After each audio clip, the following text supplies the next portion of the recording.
Three unqualified morons with microphones. This is the previously recorded podcast.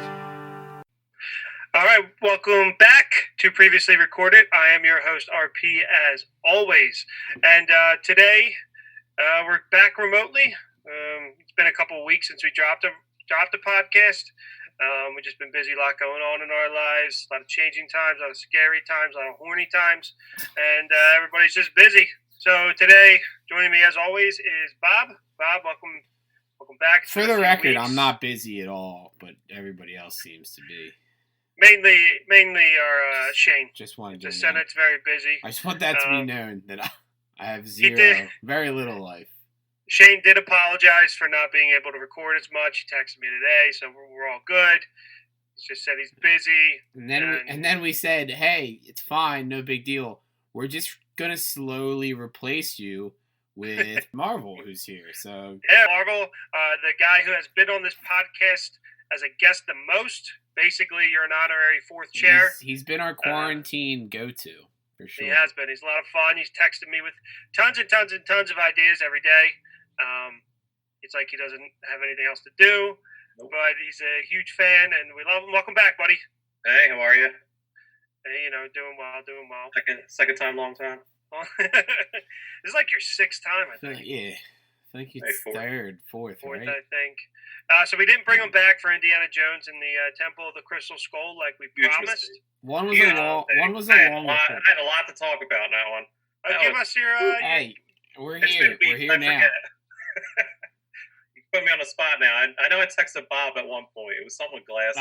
Let me look. Yeah, it was because Indy has glasses again in the fourth one, and I on the podcast I was like, "What the fuck? Does this fucking dude need glasses or not?" And I guess when Marvel was listening, I immediately text you. I'm so glad you brought up that point. When I watched, I thought the same thing. I was I don't remember, but he puts on glasses at the weirdest times. Yeah. Eye issues, nearsighted, farsighted. It's like you don't fucking know. Eye issues are not something just to be like thrown about willy nilly. You either have them or you don't, and I don't like. Frankly, if Harrison Ford doesn't need glasses, I think that they should have given that part to somebody who does. You can cut that because that's a joke that's not going to stick for most people. All right. Well, yeah. Okay. All right. So let's start it off today. Our topic today is kind of one that we have kind of visited before, but really just looking forward at it. But we are here today to talk about the DC Comics drama.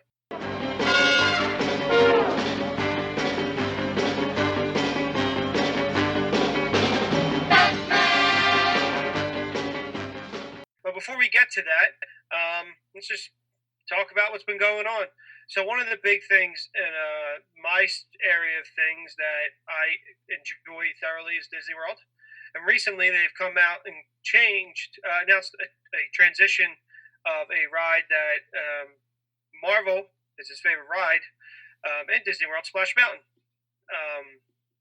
They said it's been in the work for about a year, and this came down off of when they changed the Red Lady in Pirates of the Caribbean. They said they came up with a list of changes, and apparently this was at the bottom of the list due to cost, but with more recent changes in culture and everything, they moved this as a top priority, and honestly should be probably ready for guests to ride in 2024 after a complete retheme. But I know, like I said, this is Marvel's favorite Disney World ride, Splash Mountain. And what are your thoughts on this ride, man? I'm fine with it, honestly. It needs just an update. Like it is my favorite ride for sure. Like I can never explain why, because my wife has asked me a bunch of times. And it's just one of those rides. Like I like the music, I like the theme. Like it's not even the drop; it's just like the ride itself. But I could see the Princess and the Frog fitting fine. I mean, it's a movie I like a lot. Actually, I remember seeing it in theaters, and I really enjoyed it. So it's a theme that I could see transitioning well, and it's also more relatable. Like because of, I mean, besides the drama of where the story itself came from, like. Kids don't know Brer Rabbit, Brer Fox because you can't see the movie that it originated from. Like it's more marketable, Princess and the Frog. So yeah, until recently, I actually didn't even know what movie they came from. I just thought they were just like a original IP for the park. But yeah, I think it's cool. I just started, like I said, I haven't finished the movie, but I started it today, and it's pretty charming, and kids love it. Bob, you rode Splash Mountain, right? Yeah, I mean, I've only been there like 8 times in my life, so I think I've gotten on the ride once or twice. Yeah, I think I've managed to pencil Splash Mountain into my schedule a couple times. It's a great ride. It is fun. I would like them to keep the name. That's my only thing. Because I don't think Splash Mountain is associated with. No, it's just a splash. Brer Fox, Brer Rabbit, or any of that story. Yeah, it's absolutely not going to. But I like the name. It's simple. It's theme. It's fine. Good point. Because it is like the three mountains. Like you'll hit space, exactly, Splash, and Thunder. So yeah. Like I would like it to just be all right. Splash. Even if it's like what's her name? Princess Tiana? Yeah. Even if they name it like Princess Tiana's Splash Mountain. Yeah. Or like Splash Mountain at the Bayou or whatever they're gonna like rebrand it to, but it should. I actually really like Splash Mountain at the Bayou. I think that's a good name. So actually, the story of the ride is going to pick up where the movie left off. So they're not going to be a frog, which I think would be really cool if they were frogs. But it's going to follow Louis, right? Louis the alligator. Marvel. Yeah. So apparently he loses his trumpet, and this is all him chasing the trumpet the entire time. And then at the end, when you're going up the hill, it's going to be like Dr. Facilier, even though apparently, spoiler alert, something happens to him. And his shadow leading you up the top of Splash Mountain, and then you go down. But I bring this up, just because it is topical, but this is also kind of a slight tease to a future episode we want to do. But what would be an ideal... Where you pay for all of us to go to Disney World? I got to keep selling $90 Funkos, man. Then we can go. Or when we get sponsorship again. But what would be an ideal retheme for you? It could be anything. It could be fucking nuts. It doesn't have to be Disney IP. We have this theory from prior guest from the Crystal Skull episode, Quizzo Joe, who tweeted out when they announced this retheming of like Mission Space, or Test Track, change it to Lightning McQueen. It was the goofiest shit. I don't think it was Cars related. And it led me this idea where we should do an episode where everybody picks a ride. Whether you don't even have to have gone on the ride, and just come up with the craziest notion of what this ride could be. What's your fucking blue sky for a crazy ride? And Joe, like I said, Joe had a really good one.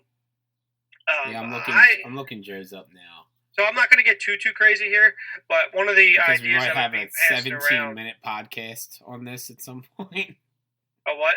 So we might have a 17-minute podcast where we talk about this at some point. We don't do anything that quickly. I just don't. You're right. So I saw an idea getting tossed around for Robin Hood, like the animated Fox Robin Hood, especially with Disney doing a remake of it. I think it'd be pretty fucking cool. They won't really have to change much with Robin Hood because they have the big animatronics. They have the little animatronic. I think that would have been really cool. And I don't know. Splash Mountain. Yeah. Yeah. So throw some fucking Target shit on there. You have your own bow and arrow. That's on me. Make it like a ride game. Yeah. So Joe's thing is he wants to change Test Track into a Wreck-It Ralph ride. Oh yeah, that's what it was. Awesome. Yeah, read his whole tweet. You should also turn Test Track into a Wreck-It Ralph ride. It won't help with inclusion or by making people feel more welcome via erasing an ugly tribute to an embarrassing time in our nation's history. But it's a great idea, and it's yours for $800 and lunch with Baby Yoda. I thought that was a good idea. That would be a good idea because they kind of scrapped the idea of Test Track anyway. Because it was supposed to be this educational, like most of Epcot is just kind of supposed to be this test this car out But all everyone wanted to do was just ride around real fast. And now the Guardians of the Galaxy are coming in, and everything's kind of changing in Epcot. So educational shit I mean, is going out the window. Epcot should just be like Stark Land, like just Bye bye me. Yeah, like They gotta wait till that shit gets out of Universal. They can't do anything Marvel, key Marvel. Like they can't even do a Black Panther. Like they can't even do Wakanda in Epcot because in one store in Islands of Adventure, there's a picture of Black Panther hanging on the wall, and that before he's in the land. yeah, that makes sense. But I think like going by your like one thing to a crazy another thing, Disney already did it with the alien encounter. Did you go on the original? I did not.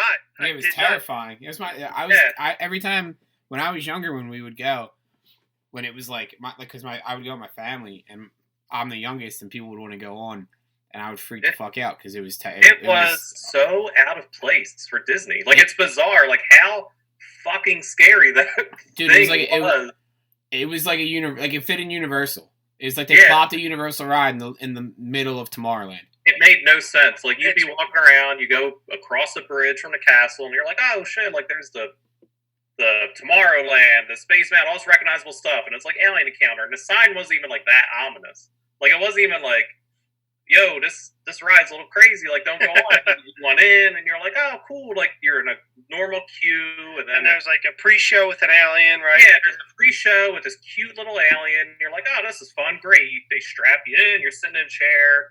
And then, like, all of a sudden, the cute little alien is supposed to get zapped in a room, but instead, this xenomorph-looking thing gets zapped in, and it gets crazy. Like, it was fun. I remember being in 6th grade, and it was fucking insane. Like, it makes like things behind your head, it runs across you. Well, they did this. You like feel it, and it's terrible. Yeah.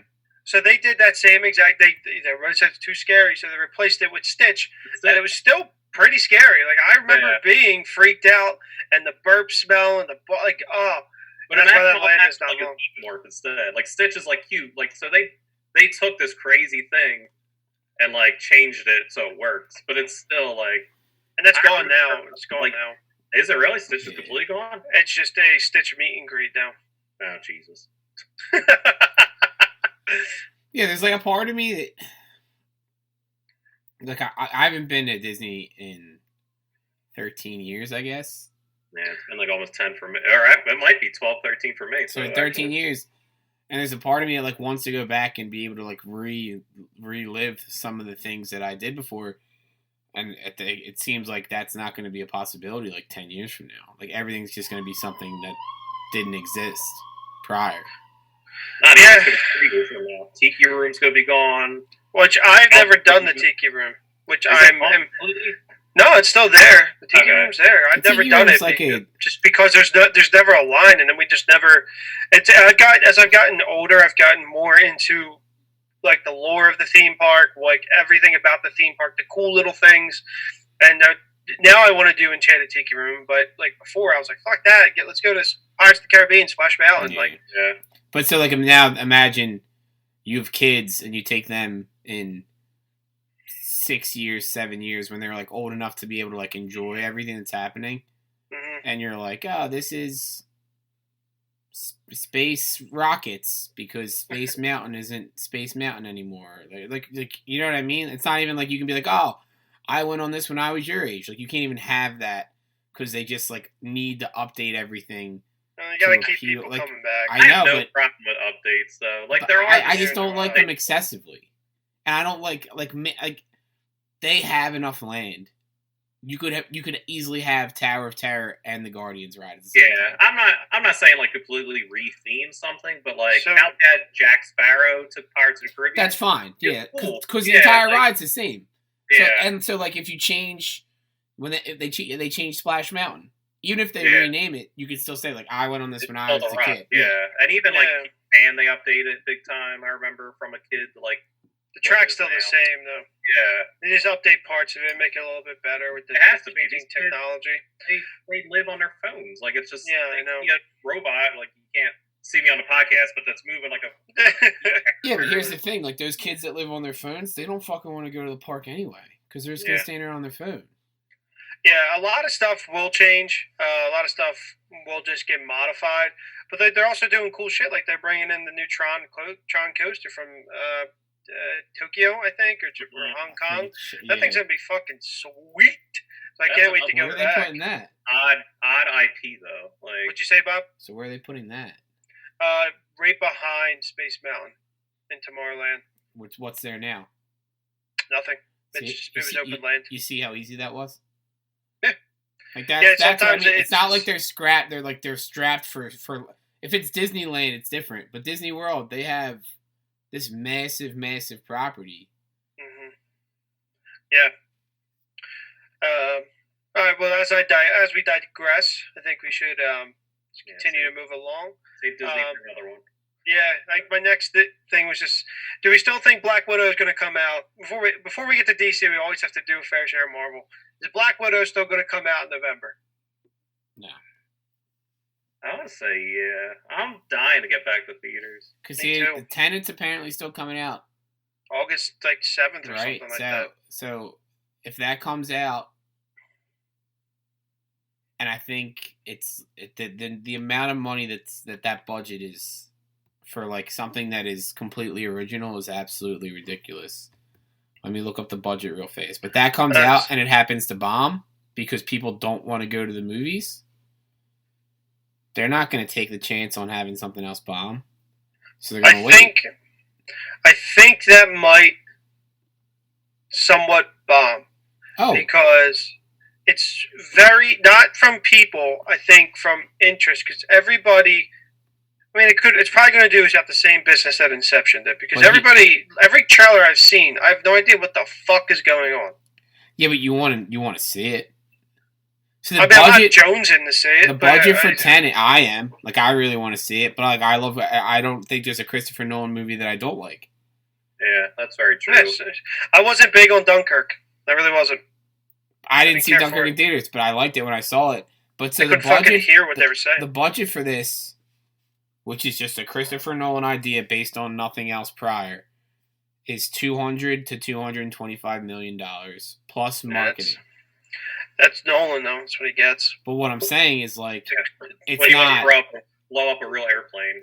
Yeah. You want to take budget and then marketing and just double. That's what they always say. Double it, and then that's when you'll make a profit. So this movie won't even make a profit until it makes. So what I'm saying is, it's not Nolan making a Batman movie. It's Nolan making something that he fucking made up in his head. Mm-hmm. Like it's like Avatar. Fuck Avatar. I know, and I fucking hate Avatar. Avatar made a dumb fucking amount of money, though. But you gotta think that fucking I don't even know who the company is. It's like what? It's probably Legendary Pictures. Sure. Warner so Brothers. You gotta think Warner Brothers, in making that movie, is expecting to pull a profit. Yeah. That's why it's like it was surprising to see the amount of movies that came out digitally, whether on Disney Plus or HBO Max or whatever, because they're throwing money away. Like Hamilton, they put on Disney Plus. I would have made a shit ton of money in theaters. It was the largest acquisition of a film almost ever. You can't get a Disney Plus like free trial anymore, so it's getting people to subscribe to Disney Plus. Exactly. There's going to be it's getting money somewhere. There's going to be people who subscribe to Disney Plus and then just keep it. And so now the problem with Disney. That becomes a long term. I'm going to make $10 every month or whatever it is that they're making off of them, as opposed to $20 for one ticket. Because that's the problem with Disney. Like, they own so much shit that they have a fucking movie coming out every, 2 weeks. But what I'm saying with Tenet is, like, if they're expecting to make this amount of money because they already dumped the money into it prior because they didn't know that this shit was coming. Yeah. I'll go see a movie. Like, if it comes out, I'll go see it just because it's a movie back in theaters. But if it bombs, Black Widow, Disney's going to be like, fuck it. We already have it. We can hold on to it. People are still going to go see Black Widow when the theaters are fine. So what I actually think is going to happen is that Wonder Woman comes out October 2nd. So a month before Black Widow. If that bombs because people are still afraid, then I think that's when it gets moves. Or they just say fucking go ahead because I hope they just say fucking go ahead because I really want to see it.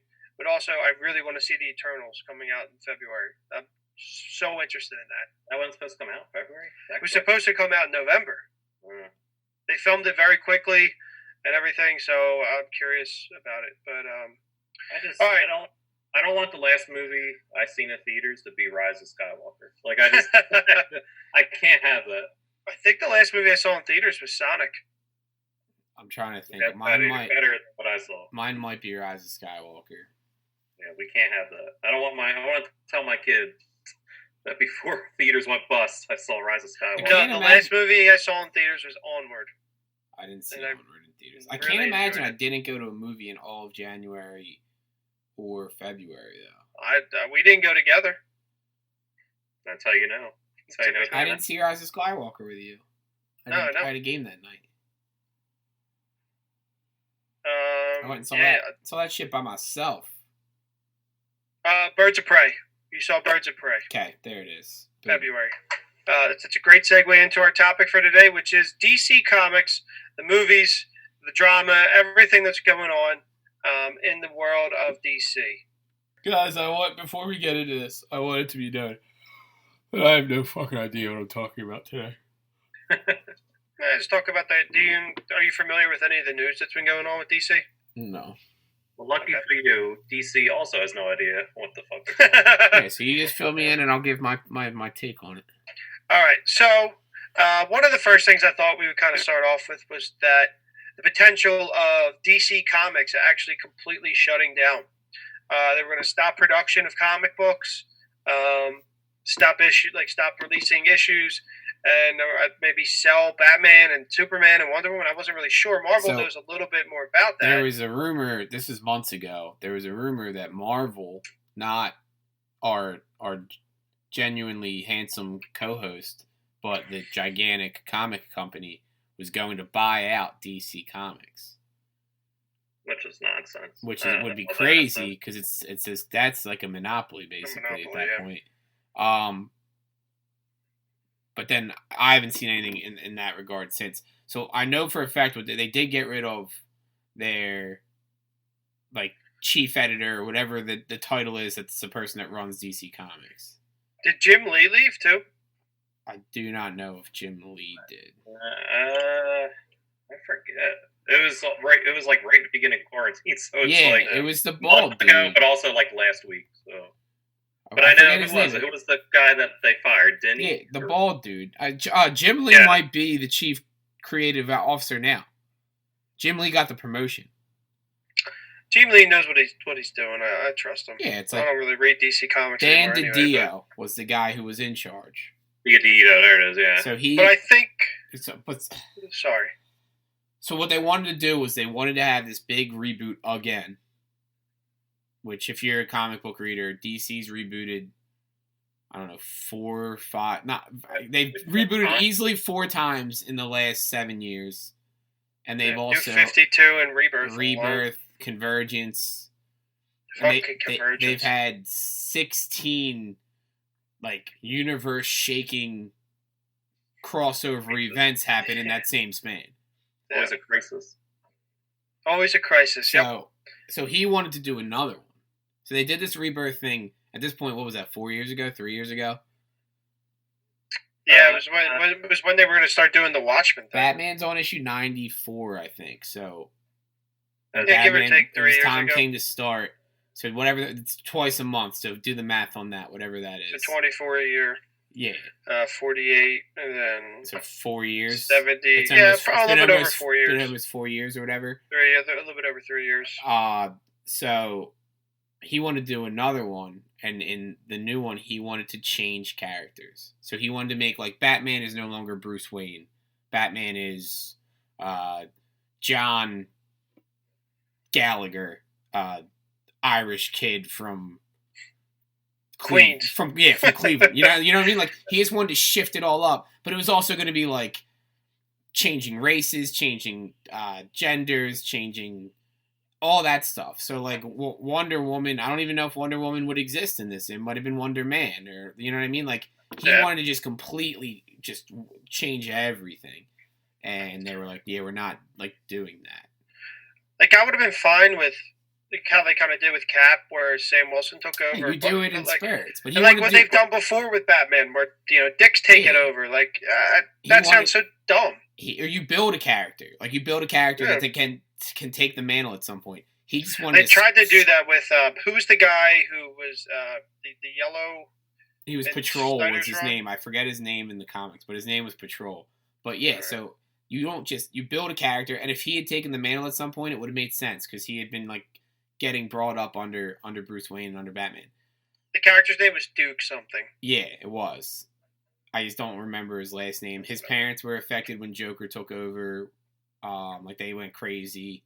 I remember. But if you're out there and interested in reading a Batman run, Scott Snyder's run of Batman, up to about like issue 50, is really good. Or Tom 40. King's recent run is really good too. It's like very short, whereas in like individual issues, there's not a lot of dialogue, but a lot happens in the course of like the 80s. There's a lot told in the panels. Yeah, like this in the art. But yeah. So he just wanted to basically take all the core superheroes that have built this company and just change them, every one of them. Oh, I'm looking at it now, and it was called like the 5G. It would have been called. Okay. So it would have been like the 5th generation of heroes. It would be called. So it was Lucius Fox, like the tech guy for Batman. Yeah. It would have been his son Luke Fox. Would have been the new Batman. And so is Luke Fox a current? Not that I know of. I have no idea, honestly. I think Luke Fox has been in that. I think he's been in and out. I think I have seen Luke Fox. Yeah, so he's Batwing currently. But he wasn't in. Like he's not in the current universe, so it doesn't make any sense. Yeah, and then Superman's son, Jonathan Kent, who's been pretty big in the comics, would have been Superman's replacement. And they said there was no replacement for Wonder Woman. And they have like a Teen Lantern, I guess, right now. Would have been Green Lantern's takeover. And then Captain Boomerang's son would have been the new Flash. Oh. So they... Captain Boomerang's son from like another reboot. I hate what they do with the Lanterns. Hal Jordan, Jonathan Stewart, even Guy Gardner. Great, really good Green Lanterns. Why does everything always have to be a team? Even Boz and was it Jessica? Yeah, Jessica Cruz. I like them. Yeah, I like them too. It's also like Earth has fucking 20 Green Lanterns. I know. Yeah, exactly. It's too much. Give me another planet. I'm all right if you do one of them. Yeah. But he wanted to do all that at once. So that's the equivalent of being like, all right, and not even with as much like forethought or making as much sense. That's saying like, all right, Sam Wilson is Cat. What's her name? That was Lady Thor. Jane Foster's Lady Thor. That did happen at the same time. Now, what was the girl's name? Siri, who became Iron Man. Riri. Riri becomes like that's doing all that at the same time and just like plopping it in, not with any kind of story. Yeah, I don't know. Like I guess it could have worked. Like here's the thing, like, but the thing is, just like what happened with Marvel, they would have did this shit, and then 2 years from now, another crisis. Here comes Superman. Yeah. Here comes Hal Jordan. Here comes Bruce Wayne. Like it's just and with that shit, I always end up getting so confused. Stick with what you have. Like if you want to introduce new characters, work them in. Like be smart about it. Like Jessica Cruz and Simon Baz worked because Simon Baz was Sinestro's Green Lantern ring. Like it fit from a story that made sense. I forget what Jessica Cruz came from, but like they were new characters that worked. They weren't new. And they had their issues, which is I like what they're doing. Like Jessica had terrible anxiety, which a lot of people can relate to. They were touching on things that you don't really see. Like Jessica Cruz had terrible anxiety. I think Baz was like they thought he was a terrorist, right? Exactly. Like, and he had a record too. Like he was, but he had like this like he was stereotyped, but he also like had messed up, and he was like making up for his mistakes, and so like. Green Lantern's my favorite, like one of my favorite superheroes, and I don't like the corps, like as a whole. Like when I'm reading a story or following a story, I like to follow an individual Lantern, or just a few of them. Where I feel like, I kind of dropped out when I got a little disinterested, and I just feel like why? But also they kind of circle back. Simon and Jessica were a great team, and they wanted to reboot that. Like, you know what I mean? There's always just so many. Yeah. There's so many reboots. That's the problem with comics. If you want to do that stuff, Miles Morales was kind of like an accident. Like, he was a fluke. Like, they had the ultimate lineup of Marvel Comics. They had their Ultimate Universe where all these characters were rebooted and they weren't the main universe. I know it's a lot if you're not a comic book fan, but they have the different universes. They had an Ultimate lineup, and Miles Morales happened to be part of that. He gained popularity. The whole universe itself sucked, so they destroyed it and brought Miles into our universe. You can have multiple universes. You just gotta do it right. Yeah, and it makes more sense. That's it's not as confusing. The idea of not having Bruce Wayne is infuriating. How do you write that? Is it happening years from now? Is that not that we have the answers to that, but that's also the problem with comics right now, or in general, is that every 3 months there's some crazy event that's going to shake up the entire landscape. So if you don't read 50 issues a week for every week of the year, then at some point you're lost and you're like, what did I miss? What happened? Because then it starts to factor in, because this writer jumps from this book to this book and they want to make that old book they wrote seem more relevant. So they're going to make this more important. Just can't follow. It's just a lot. And one of the reasons why I stopped reading was for that. But it's kind of just epitome of what happens with DC in general, where I feel like they don't really know what they're doing. They want to restart something, then they don't. Which is exactly what's going on right now. Everyone thought Henry Cavill was out, and part of me thinks the success of The Witcher has something to do with this. That he came back, that they brought him back, because everyone for about a year everyone thought he was done as Superman, and then out of nowhere, this Snyder cut that people have been petitioning for 2.5 years finally gets fucking made, and it's coming out on HBO Max. When's that coming out? Do you know? They say 2021, early 2021. So they're going to invest another 15-20 million into a movie. The initial version didn't even make its money back, I'm pretty sure. So I have a lot of time to get excited for something I'm going to hate when I see it. I mean, I'm going to watch it, I think Joss Whedon made the initial Justice League movie watchable. I found that, and you could tell which scenes were his and which scenes weren't. But that's kind of the big drama right now, is that apparently, not big drama, but it's a little bit of drama, that Joss Whedon, when he came in, was a complete asshole. According to one actor that nobody's backed him up on, and we're told... Who said that? So Ray Fisher, who played Cyborg. I know who Ray Fisher is, yeah. It was actually... A no-name actor from Broadway. So for the listener, before we get into this, in case you didn't realize so far by me asking questions, I'm completely unprepared for this entire episode. So that's why I'm going to be your ears. Yeah, Bob's the audience. I'm the audience, and I'm going to ask a lot of questions to find out what's going on with things that I have no idea about. All right, so let's run this down then. So, well, no, I'm in now. So Ray Fisher, who plays Cyborg in Justice League, came out and said Joss Whedon, who took over for Zack Snyder when Zack Snyder had issues with his family. He said he was unprofessional. There you go. Jerk. All the cast didn't want to be around him. Call him a jerk. Joss Whedon will never work in Hollywood again. That kind never of work in Hollywood again, slander. Which I find kind of hard to believe, considering the project he's worked on. The people are family. He graciously left the Marvel universe after Avengers 1 and 2. He was still a producer on some stuff, and I kind of find it hard to believe. And I even put in my notes, what it is.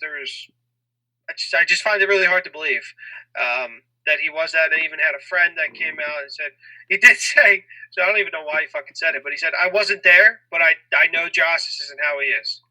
And we're in a society now that when someone speaks out, you're supposed to believe them, especially when they don't, have anything. They're risking kind of a lot.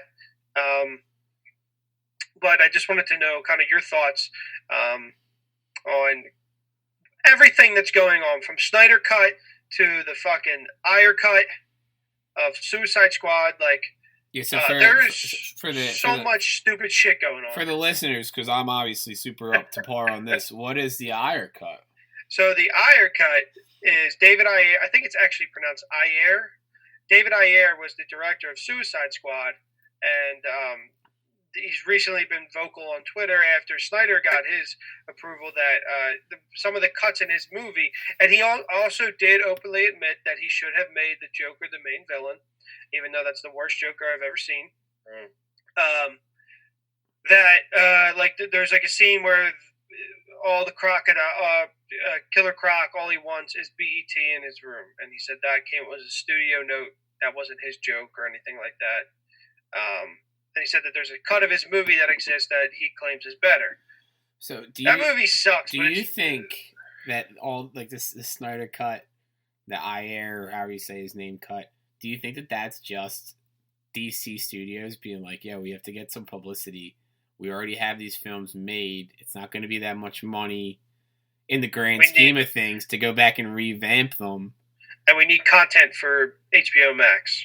Yeah, so we're gonna put this Snyder's cut out, and now they're just gonna go back and change everything that people bitched about in the one that came out. It's gonna be the greatest movie ever. It's not gonna be good because people are still gonna bitch about it, and they're gonna do the same thing with Suicide Squad, and they're just gonna have I want them to have edited in cartoons with Mark Hamill as the Joker randomly in there, as if that's part of the plot, like him saying something, but it's the cartoon version. Because they didn't have that footage of Jared Leto.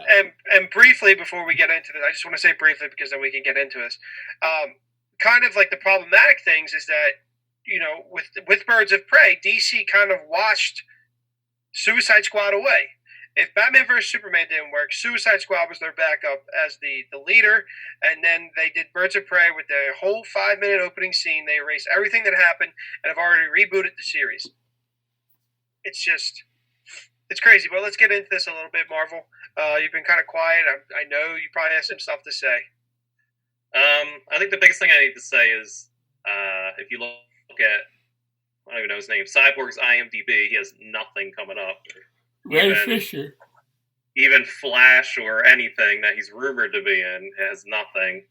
So I think he has a little chip on his shoulder. And the fact that he comes from a different background, I don't think he had any movie background either. He did it, yeah. He was straight. So it's like it's just tough. I can believe him. Directors can be hit or miss. I haven't heard anything about Joss Whedon negative, but I'm sure there are people that don't like him. And I don't know. It's just tough because especially because when he was promoting the film, he was stroking Joss Whedon's dick so hard at Comic-Con, which I understand you need to promote the movie. You don't want to be up at Comic-Con and be like, yeah, Joss Whedon fucking sucks. But at the same time, you look like an ass. When you're up there and no one else is backing you too. That's what sucks. And what really sucks is Cyborg was my favorite part of that Justice League movie. He was the only character that I felt had the most storyline. He had the most appeal to me. And I just feel like the Snyder Cut's actually going to butcher his character out. I like the trailers that played before the movie started. They were pretty good. I mean, don't get me started on the Justice League or Batman vs. Superman. I almost refuse to talk about them because, they're bad. But I do think the Justice League movie is watchable. It is. Because of Joss Whedon's cut and adding some not so depressing shit into it. But apparently the rumor is that Zack Snyder's version will add more, that there's more cyborg story to be told. Yeah, but it's also going to add Martian Manhunter, the Atom. It's going to add 8 other characters that's going to drown. That's why the Marvel Universe works, whether you agree or not. I'm not a Marvel fanboy. My last name is Marvel. But I do like the Marvel movies. But, if they had an idea, they stuck with it. The DC Universe just tried to do too much at once. Man of Steel, whether you liked it, didn't like it, was a solid movie that had Superman. It was a fucking mess. It was a mess. I think it was too much too fast. Not even too much at once. It's too much too fast. Because you could have easily done Batman and Superman and a Wonder Woman movie that were all coming out around the same time periods, and they weren't interconnected, and they might have worked. But to go from Superman to just jump to Batman versus Superman, and then Wonder Woman gets introduced, and now you have 3 main characters, one of which you have a real storyline for at the time. It was just the problem is I honestly think is Snyder. Snyder wanted to make the Dark Knight Returns. DC would not let him. So he said, okay, I'll make a Batman vs. Superman film and make this Batman the Dark Knight Returns. Mm-hmm. That's what he wanted to do. And out of it, we got an awesome Wonder Woman. She's great. Yeah. And the movie didn't have enough of her in it. And I even believed an interesting Aquaman. I'm not a fan of that movie, but I feel like it has potential to be an interesting character. But you're right. He they just did not take the time to. They could have done a Superman movie, a Batman movie, a Superman movie, and then led to that. Like they could have made a lot more money, but also probably did us a favor and made enjoyable films. But I part of it kind of thinks that there's really no leadership over there for the creative team, and that they felt like they were just playing catch up with Marvel. Yeah, and I mean, it's also I don't know. It's just they make some weird decisions, and I think like again, like not to be stroking the Marvel movies' dicks, but they have like a solid casting. Like everyone they seem to cast in those movies fucking work. And like when you make Jesse Eisenberg Lex Luthor, like I'm all for taking chances, but like what the fuck, man? Like it was just like he just didn't exude what he was supposed to be coming across. And like as much as people hate Ben Affleck, like I actually liked him as Batman. So did I. Henry Cavill like has grown on me a lot. Like I'm not a Superman person, and like I didn't like the dark version of him. And I know there's even like Gal Gadot, there's haters of her, but like she's a charming Wonder Woman. But it's just some of the other things they do, like just casting wise, just I don't get it. Like what's her name is Lois Lane. Like it's just even like, but like I like Ben Affleck as Batman. Like I have all the way through, but Batman had no background. Like people not liking. I mean, I know you know who Batman is, but like that's what it is. This is it's like Spider-Man, but this is older Spider-Man. Batman, and like you didn't have that kind of like context. It was just like, all right, Ben Affleck's Batman, and then you had to figure stuff out.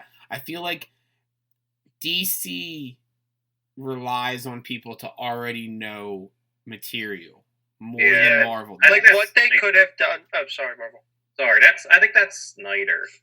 Yeah, like I think Snyder is almost too much of a fanboy, and he doesn't think about like other people. Because I remember like vividly, and it still doesn't make sense. Like maybe till the Snyder cut, it'll make sense. I don't know.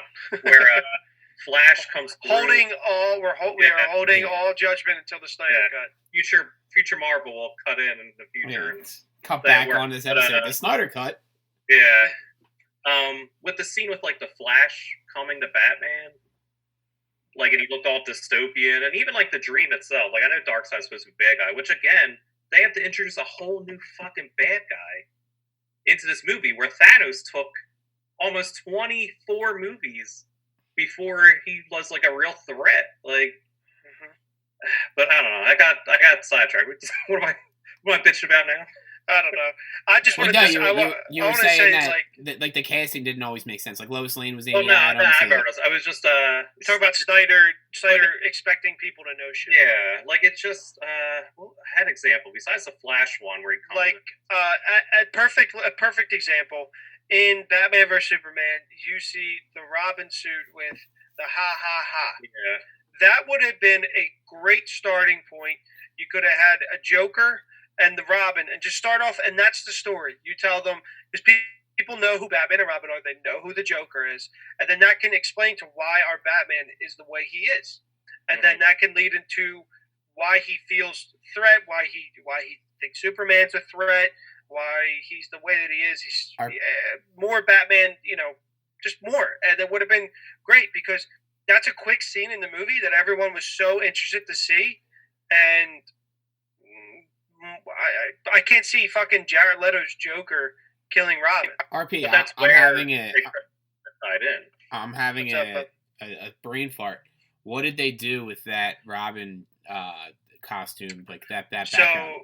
That's right. Absolutely fucking nothing. Yeah, you're right. It was absolutely fucking nothing. It was just a quick there. cut through in the Batcave. That's it. Like that, and that's that's made up. But that's better stories. The issue. Like they're just like, oh look, we did this because comic book fans are gonna love this. And yeah, I did love it, but I want to see that story. Like, tell me that story. Don't just show that and be like, well, this happened. And if you didn't read the comic, you have no fucking clue what this means. It's kind of fucked up because that's a huge story from the comics. Like, and as people that aren't comic fans, that are just fans of Batman, they see that shit and they're like, oh my god, I want to fucking see that movie. That's a jumping on point if DC's smart, that's a jumping on point for two different things. One, you're telling a story, you're giving background, and now comic book, like, that's a story where if you say, like, the person's not a comic book fan, it's like, all right, we'll read this comic where the Joker kills Robin, which frankly has not withstood the test of time, to be honest. But the idea around it is like, oh yeah, they let fans call in as to whether Jason Todd survives or not. Yeah, that's what they did. And like that's also a good starting point for get people to the movies. Cause And then say people hear word of mouth, and it's like, oh shit, we got a Batman Robin Joker movie that doesn't have a Arnold Schwarzenegger. or it's like rated Mr. R Freeze in it. even, which it would Like, happen now, not necessarily when did Justice League come out. Like 2018, I think. 2017, 18, not 3 years ago, 2 years ago, but now R-rated movie. Right? There's the R-rated Batman, Robin, Joker movie. All right, I don't really know much about that, but I'll go see that. People see that. Oh, I want to read Death in the Family now. Okay, now DC's also selling comics because they're playing on something that they've actually done in a book, which is why, like, you can't tell me that Civil War sales didn't go through the roof when Civil War came out. Oh my god, hell yeah, they probably did. People were so curious to see what was it going to be. Or like when you touch on these like side characters, not side, but like not the major characters, like Black Panther. Black Panther got 3 different running comics after the movie came out. Like DC has at the palm of their hand some of the greatest characters in all of fiction, and they have people will go. You throw Batman on a movie, people will go and see it. And even with their streaming service, DC Universe, you could, okay, we're going to do this Batman and Robin movie, and then the next movie is going to be maybe Batman and Robin 2, but along the way you can see what the hell Robin's up to with the Teen Titans, or something. And then so you do that, and then you do the Teen Titans show, and now you have like your universe is coherent. Whereas I feel like their universe right now, it's just like, we made this movie, it did all right, we're gonna make another one in the same universe. But that one didn't do well. All right, we'll start a new universe. Start a universe, and it's exactly like the comics, and it's just wild. It really is just crazy. And I have no desire to see the Ayer cut, so that motherfucker can keep his film in his on his fucking hard drive. What's the deal with Flash right now? Because this is my favorite ongoing story in DC. How many directors has the Flash movie had? Oh, they had like 7. I think at one point they had Chris Lord and or Phil Lord and Chris Miller. And then they had a Michael Keaton, but then Ezra Miller went and strangled some lady in a... side story. I saw a thing the other day. I know this isn't DC, but like Fantastic Beasts of the World, Where to Find Them is the most drama-driven series in the world right now. You have Johnny Depp, who is either beating his ex-wife or getting beat by her, and no one knows what's up. I am on the side of Johnny Depp right now. Amber Heard's more attractive than him, so I'm going to take her. And apparently she shit in his bed one time as a prank, and that didn't happen to me, so I think it's very funny. Whereas if it was my bed, I'd be pretty pissed. Yeah. I just want to say for the record that I am on the side of Johnny Depp. That I heard that, and pictures I saw, and I'm not doubting anything. I'm just saying. I wanted people to see it all, the truth to come out. I just want the truth to come out. Yeah, you're not like, this is, I got you. I'm not like fuck Amber Heard or anything. Yeah. I'm just like I want. I think it's a lot of he said, she said. If you want to know the honest truth, I think they probably both beat each other. Yeah, probably. And it was just a very unhealthy relationship, and then they realized that there was going to be money transgressing somewhere, and it became like they did this situation. But I also could be wrong, and I could be. We could be redacting this when we come back with the Snyder Cut and say how everyone's fine. Snyder Cut will solve all. But we are 1,000% having an episode just us 3. Shane's not even going to be in it. Once the Snyder Cut comes out, Bob's not even going to watch the Snyder Cut, but he's going to be on the episode. No. I'm going to be asking questions about how good, if the Snyder Cut was good or not. But you have Johnny Depp's whole thing. You have Ezra Miller apparently choking a girl out and then going just radio silence for the last 3 or 4 months no since it one happened. talked about him. Like, He left. COVID was the greatest thing that ever happened. But wait, he's never even like done. he's never even like responded or like Nope. like He left. he's just like, hey, global pandemic. Which, He if nobody knows what happened, he freaks the fuck out on this lady. Well, so wait, so it's weird. And chokes her bar. fucking. No, It almost looks like they're like I don't playing. think it was a bar. No, I it was thought it was like out. a Kmart. No, it was outside of Iceland. It was like outside of a bar in Iceland. Bar, yeah. Or like it might have been okay, inside a bar in Iceland, and it was like just open, and it looks like they're like playing around, like wrestling, for lack of a better term, and then he just chokes her. Yeah. And So basically, if you've seen Perks of Being a Wallflower, where his character gets beat up, that's basically what he did to the lady. and then released COVID. Yeah. and then on top of that, you have just J.K. Rowling as public enemy number 1 for like the LGBTQ community. I don't even know feel what like. the. I don't know. I don't even know what the She fuck gets. she She's said. in trouble for something different every week at this point. Here's the thing that I think it's just like the younger generation. Like, who the fuck cares what J.K. Rowling has to say? Like, she wrote a fucking story about a wizard. Like, why is she an expert on anything? But so and you- then it's like. But you put out you put out the 3rd Fantastic Beasts movie, and it's just like I'm You're an not expert going. on 'cause- everything. I'm not going because Johnny Depp's a womanizer. I'm not going because Ezra Miller beat that woman. I'm not going because J.K. Rowling hates transgender people. And it's just like, you're not making money off this anymore. Nope. And then there's poor fucking Jude Law, just caught in the middle of it. He's fine, man. He's gonna be Captain Hook. He's got a He's tiny, fine. he's got a And tiny he was in dick, a Marvel movie. tiny dick. Yeah. That dude, I heard, I seen. But you're right, and you're right, Marvel. Who cares what J.K. Rowling has to say, and if her true feelings or whatever they are, I don't know. I know from Harry Potter. Harry Potter teaches love and acceptance for everyone. So that's Read the book. yeah. It's just But like some crazy. What's also crazy about our society is that somebody can have an opinion, whether they're a fucking ass, as long as they're, they can be a fucking asshole, a douchebag, a dick, whatever. And it's fucking like World War III if that person, if you doesn't agree with what you have to say. And it's like, this person does not affect your life, your daily life. Why do you care? But you're right, Bob. Public enemy number 1 on Twitter, like every 3 weeks or something. Yeah, He which is says ironic because Johnny Depp was in Public Enemy number 1. It all comes full circle. It's a fucking Illuminati setting all this stuff up. It The is, biggest but- thing, it's just like, I'll still read his books, just like Michael Jackson probably fucked some kids. Yeah, but You if can you tell don't me listen to for Man in sure. the Mirror every once in a while, Yeah, I like- can tell me Thriller's on a great fucking album. One of the greatest albums of all it's time. true. Legend. Like, that's the thing, though. Nobody says like, "Oh my God, cancel Michael Jackson." I don't hear kids like screaming in pain in the background of the music. I don't care. Like, it's just When people tried to cancel Michael Jackson, everyone said no. So that's what happened. That was his COVID. Was everybody saying no? And it's right. It's what the worst part about this is. Ezra Miller getting fired would have been a good thing for the DC universe because I am not a fan. He wasn't awful in Justice League, but I am not a fan of his Barry Allen. Grant Gustin does a I was really gonna say, good job. how about you bring in Grant Gustin and make things right?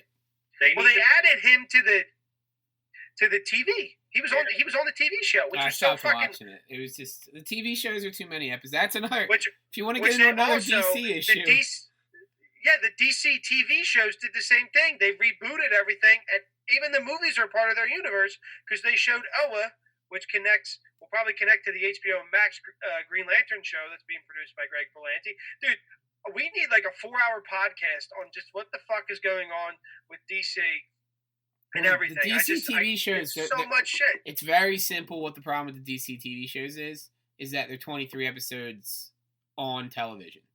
They're not good. I thought that's what you were going to say. No, The problem is they're not because good. you can simply used to be they're good. much better if you make them like even the Netflix Marvel shows could have been 8-10 episodes, and so some like 13 episodes for those seasons. Some of the episodes were throwaways. Now I had 10 more on there.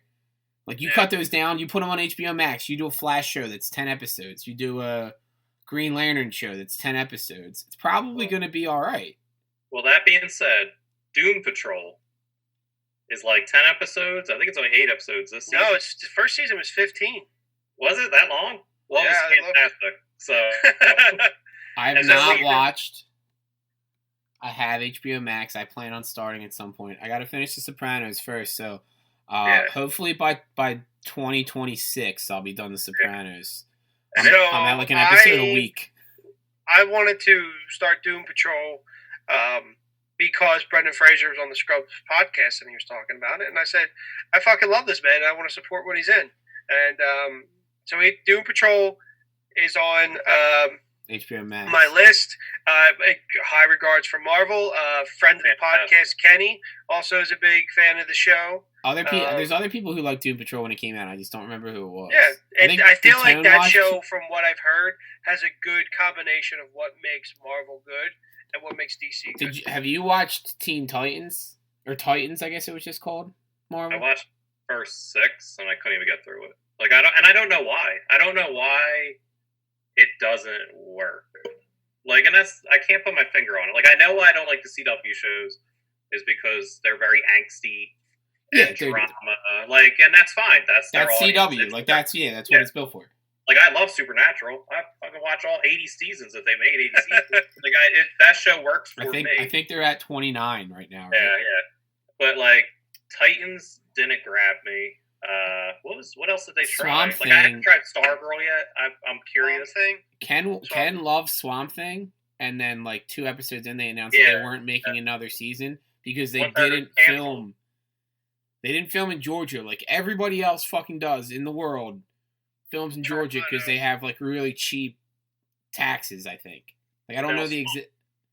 But you could do it, right? So they film it in Alabama, and I think it was Alabama, and wherever they filmed it, they had to pay so much money to film it there that it wasn't worth filming another season. And it's like, they didn't get their tax break, is what it was. Yeah, don't you look at that shit beforehand? Like, don't you think about that stuff? Read that contract. Like, don't you have a guy that's his only job is to be like, yeah, we're gonna make money here. Let's just finish it out and do season 2 somewhere else. HBO Max will probably it'll be the it'll probably come back now. But when it was just a DC streaming service, they weren't gonna bring it back because that thing had to be hemorrhaging money to begin with. Probably. All right. So, what's one DC product that you would love to see as a show on HBO Max? And maybe not even a show, or a group of characters. What is something done right? Because we've all read comic books. I've read more DC than Marvel. I've always liked DC comics more than Marvel movies more than DC movies. What would you want to see done right? They just announced Gotham PD coming to HBO Max as a spinoff of the Matt Reeves Batman movie, which I will say I'm very excited for. So you would assume that's going to follow Gordon. I would assume it says, and that's this Batman's in about year 2 in that film, so it's going to come out after that. Who's the big dude? I can't remember his name. Like the fat detective. Harvey Bullock. Yeah. It's probably So gonna that's be basically what Gotham was. It's probably going to be them two in like a cop drama. Yeah, so that's what Gotham was, and Gotham did have a decent following. First season was good, but Gotham PD is going to take place in that same universe as Matt Reeves' film, so just a little bit of a news. But what's something you guys would want to see? Bob, you can go first. I don't know what Matt Reeves is like. I don't know what's going to happen in that movie. I don't know the base. I mean, I know it's a young Batman. There's a shit ton of villains. I would like an older Batman, even if I'd be all right with a Batman Beyond show, but like a Bat family type situation, because there's so much you can do with that, and then you can spin off, and you can do Batgirl, you can do Nightwing, you can do like the Teen Titans, you can do whatever you really want, because everything stems, not everything, but like a lot of DC stems from Batman. Like you can base a lot of it back to him. And so, like, if you do a show focused on him, middle of his career, maybe like when he first takes in Dick Grayson. What about a show like The Brady Bunch, where it's like Selena and Bruce? Love it. And then I would love it. Like Poison Ivy and like Harley Quinn live in the same house as Dick and. Yeah, I want them to have. They're all just adopted. You have Alfred is Alice, right? There's a reason those names sound this similar because this has been in the making since the Brady Bunch started, and it's just it's a cheesy '70s sitcom. That's what I want to say. There's little to no crime fighting. All right, so if you wanted to do the Bat Family, would the main villain for season 1? I want to know the main villain for season 1. That's it. Joker can be down the line. Joker can be season 1. What would you want to see? Main villain for season 1? You could do like Scarecrow, I guess. It's a great villain. Somebody minor. Who is it? Marvel. Marvel's shaking his head. Been done already. You gotta do a Mad Hatter or something. Well, Mad Hatter was on, I think, Batwoman. For whatever reason, I can't remember the dude's name. Or Alice was on Batwoman. Who killed Grayson's parents? Like who put the acid on the rope? I can't remember the character's name. You could do that for season 1. It's just like them trying to track that down, which gets you into the mob and does. It's almost like Batman Year One, the comic. Like kind of intermingled. Or Scarface, you have the doll. You just get ridiculous. You go, fuck it. I'm good with it. Yeah. So Marvel, what would you want to see? That's Bob's take on it. What would you want to see? I don't know. Automatically I would go Green Lantern just because it is coming. Yeah, but I'm worried about it. I will say Greg Berlanti is producing. Yeah, the CW shows, so I understand being worried. I don't know. I don't know much about. I've read DC forever, but I'm totally blanking at the moment because it's always the same. It's the same shit. Superman, Wonder Woman, it's always the same shit. Which is why I think Doom Patrol works because it is just a fresh IP, and I don't know the story, so I want to see something like that, something new, something different. But you can have it in that universe. I like the Gotham PD idea. I always like stories where it's the human aspect of holy shit, what the fuck, would never be a cop in Gotham. Yeah, how would you feel? Go to Academy to be a cop in Gotham. What psychopath would you be yeah, fuck it, I'll be a cop. Or just being being a human being who lives in Gotham. Yeah, oh yeah, I'm gonna buy this place in Gotham. It should be fun. Yeah. Property prices are low. I'll get an apartment in they're Gotham. Probably dirt fucking cheap. But that show that bombed, I can't think of it. And Vanessa Hudgens was on it. It was almost like a comedy. Yes. It was like a superstore, but for superheroes kind of show. It was almost like a Damage Control. I think that's what it was called. I think it was called Damage Control. Maybe. But something like that. I like the human. It's just that show was. I don't know why that didn't work either. I don't know why these shows don't fucking work sometimes. But something like that almost where just humans. It was called Powerless. Okay, and that's probably why it didn't work either. It's a stupid title for it.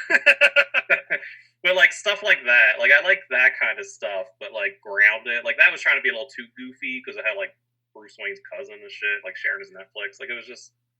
It was weird ideas, but I don't know, just maybe a human drama, but in that world, I'm thinking of that because sorry, Bob. You're good. No, go ahead. So in that world too of Gotham, they did Batwoman. They have on CW they did Batwoman, which other drama. Ruby Rose dropped out after the first season of doing the show, which is kind of crazy, and they recasted someone new. But they have. I didn't know that they suck so bad. Villains. What's that? I didn't know that. DC it says they suck so bad. They just can't do anything. And they have a plethora of Batman villains to choose from, and they pick Alice, and it wasn't Barbara Gordon. I forget. It was Kane, Cassidy, Cassandra Cain. Sandra Kane, maybe, I think. And it was her sister, her long-lost sister. And Batman only rescued one or some shit like that. I don't know. And Bruce is her cousin. But it was in this ground. It was in this universe that I love. I was so excited for Batman. I was yeah, we're going to get some Batman shit the way they fucking Arrow did. We had Deathstroke. And, dude, I lost interest after episode 2. And it's just how can you lose interest in Batman? So, but I also have another point with your Green Lantern show in HBO Max. It's run by Greg Berlanti. At the end of Arrow, fucking Diggle gets a Green Lantern rig. Like, is he going to be in the show? Like, it's just crazy. But So I was that's thinking, what I'm saying. Like, this episode is one problematic in structure, but we're just following DC. yeah, Problematic. it fits the conversation. So what I would like to see, Real fast before you go, because I know that yours is going to be good, and I'm hyping you up on that regard. While Marvel was talking, I was thinking. Yeah, about, I had no idea what I was going to do. Yeah, so. You're welcome. So I was thinking about like trades that I've read, and that maybe they could like. Did you guys watch Watchmen on HBO? Yeah, loved it. So Watchmen on HBO, it's not standalone. Like it is, and it's not at the same time. But it uses Watchmen as like the basis, but it doesn't explain the characters fully. You just kind of have to like trust in the show type situation. I would like to see that for like Identity Crisis. Like you don't have to go back. Like start making like short series. Like 8-10 episodes that stand by themselves. That's all they're there for. Identity Crisis is probably one of the best DC trades I've read. But I'm saying, so make those things for people who already know the characters, but put enough in there so that if you don't know the characters, like you don't have to explain who the fuck Superman is. You don't have to. It's fine. Everybody knows who Superman is. You don't have to explain Wonder Woman. You don't have to explain Batman. If you have to explain like Martian Manhunter, I don't even remember if he's in that or not. Then yeah, take 10 minutes and kind of without explaining it, allow people to realize who he is and what his situation is. But then like that's a human story. Like that story's not really about the superhuman aspect of it. It's about like what happens when people find out who your loved ones are. And you can rework that. That's what I'm saying. You don't need.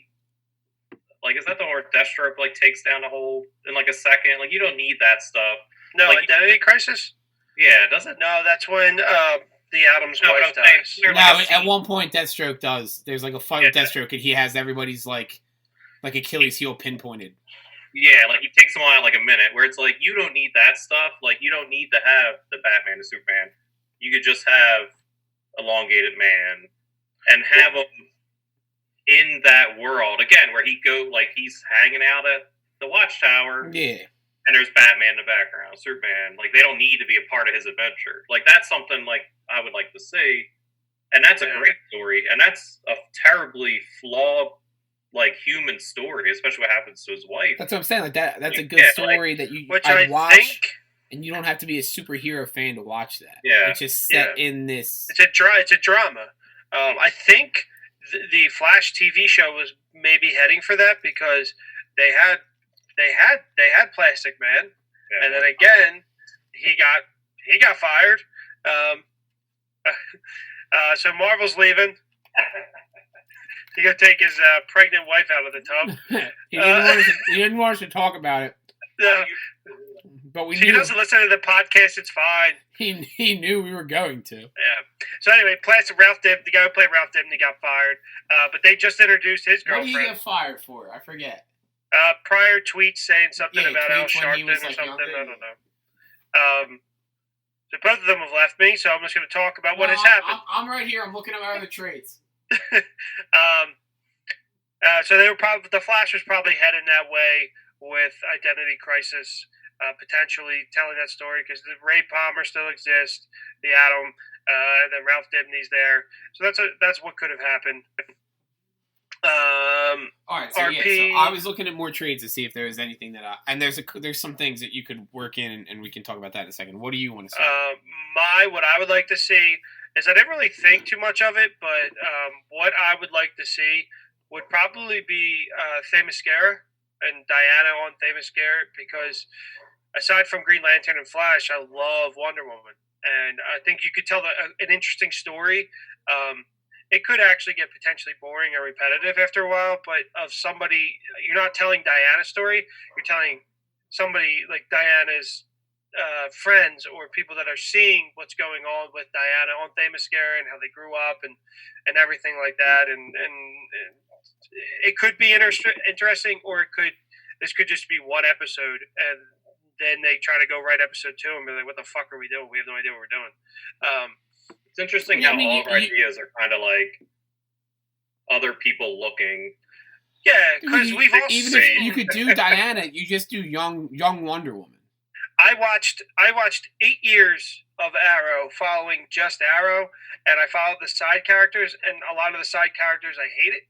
So maybe if you flip it the other way, where you focus on the side characters following the main character, it might be somewhat interesting. I don't know, and to see what else is going on, because you know that story. But if you make up a brand new character in that world, it's a amazing world. It's what we talk about with Harry Potter, where J.K. Rowling needs to tie it back, and Public Enemy #1 needs to tie it back to what's happened in her Harry Potter books, where she has this amazing world that they can develop, and that's what DC Comics does, and what Marvel Comics has done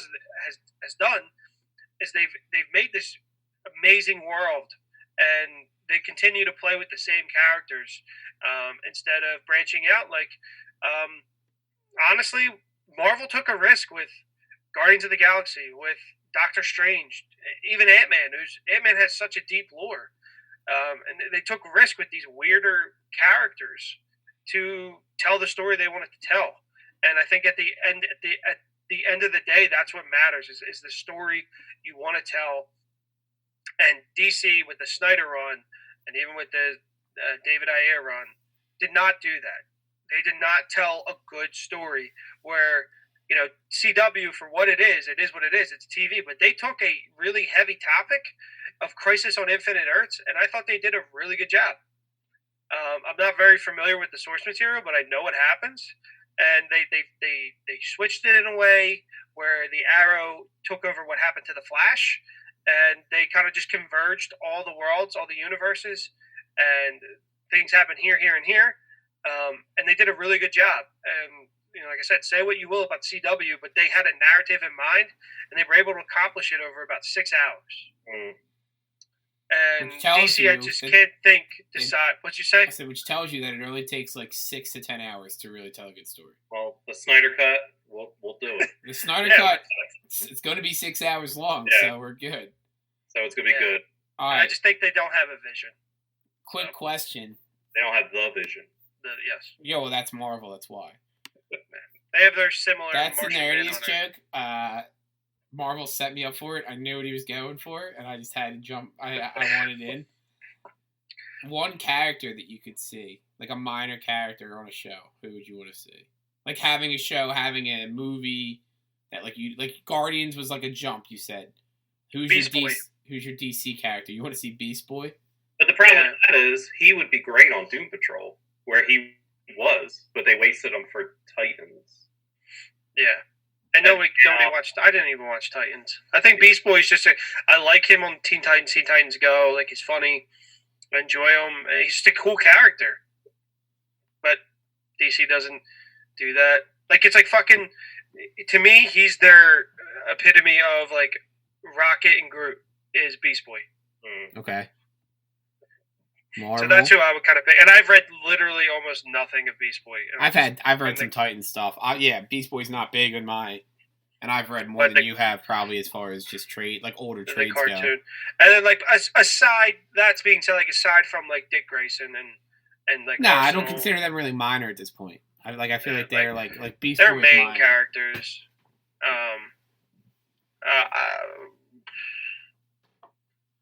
There's like really no one from. I like Wally from the Flash, but he's also kind of a main character. Like from the Flash comics, I'm not too big on him from the TV show, but the comics are good. What about you, Marvel? What's one character, like a side character?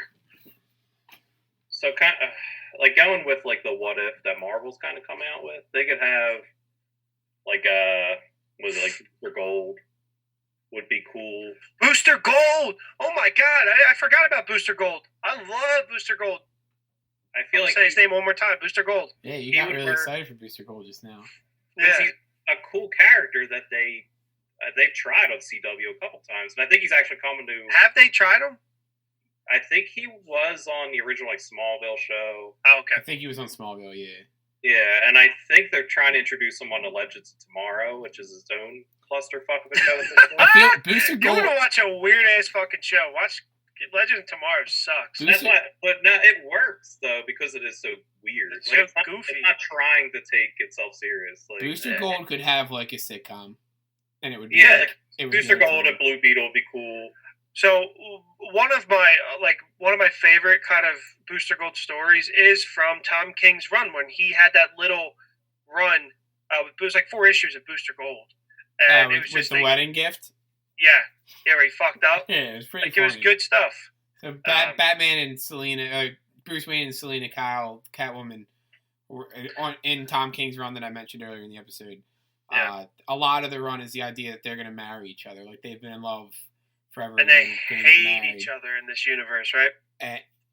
And Booster Gold tries to get them a wedding gift and basically like almost kills everyone. Sorry, Mauro, I didn't mean to run you off, but that was a fantastic Oh, idea. And I would love to see a fucking Booster Gold, even just appearance in something. Yeah, like Booster Gold would work. Like, and again, like a what if? Like he could be the background character, but also like fuck it up. Like he could. It could just be like almost like what was that fucking show? Where the guy kept jumping in different bodies. What the hell was that? Did they talk about it on Always Sunny? Yes. Yeah, I was gonna say I know exactly what show you're talking about. Time something. Oh man. But anyway, someone could look that up. I'm looking it up. I'm looking it up. It could be like that, where every episode, like he just jumps in like a different timeline, and he just continuously is trying to fix what he fucked up. And it could be cool because like they could do all these famous stories that they haven't done. So it's like one episode he could be in the Red Sun Superman. The Death of Superman. He could, yeah. I mean, he named Doomsday Death of Superman, but it's like he could be there for that. Like they could do like Quantum Leap with Scott Quantum Bakula. Quantum Leap. I knew. Bakula. I had to remember his name. I couldn't remember the title, and I was like looking stuff up, and I was like, Scott Bakula. I got to figure it out. What are the rules? I never see that episode again. Thanks to No, they did it right. Everybody loved that episode. Nah, they already erased the what are the episodes where they were blackface? Oh, they did blackface for the Lethal Weapon, like 5, I think it 5 and was. 6. Yeah.